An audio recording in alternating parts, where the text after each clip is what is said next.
C'est Monsieur le Président Hérault, vous avez un rappel au règlement Oui, également. merci Madame la Présidente, en effet.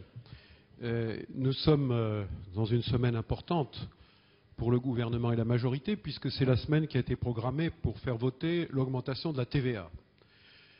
Chacun sait que c'est un projet de fin de législature très impopulaire, que les 2/3 des Français sont opposés à cette augmentation de la TVA, tant ils craignent pour leur pouvoir d'achat, tant ils craignent l'augmentation des prix et tant ils voient bien que ça ne règle rien en ce qui concerne les problèmes de compétitivité de la France.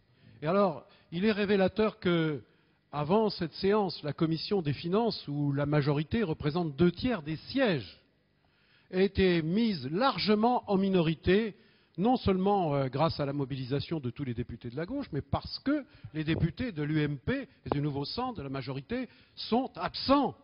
Mais ils sont absents pourquoi? Parce qu'ils ressentent un malaise. Alors je ne parle pas des dirigeants, je ne parle pas des responsables, je parle des députés de la base qui, lorsqu'ils reviennent dans leur circonscription, sentent bien que ça ne passe pas du tout et qu'ils sont inquiets. Ils sont inquiets parce qu'ils se disent, c'est la semaine où Nicolas Sarkozy devrait officiellement annoncer sa candidature, alors que chacun sait qu'il l'est depuis toujours.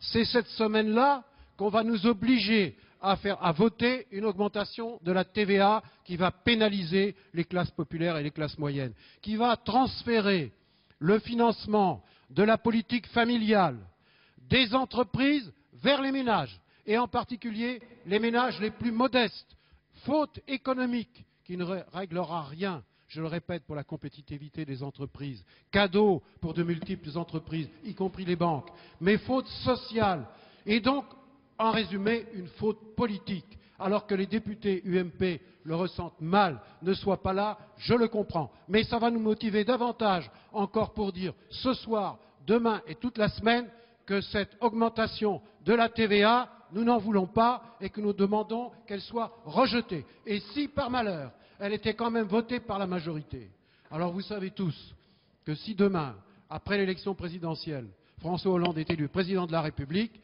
il fera voter une loi qui supprimera cette augmentation de la TVA. Merci, Monsieur le député.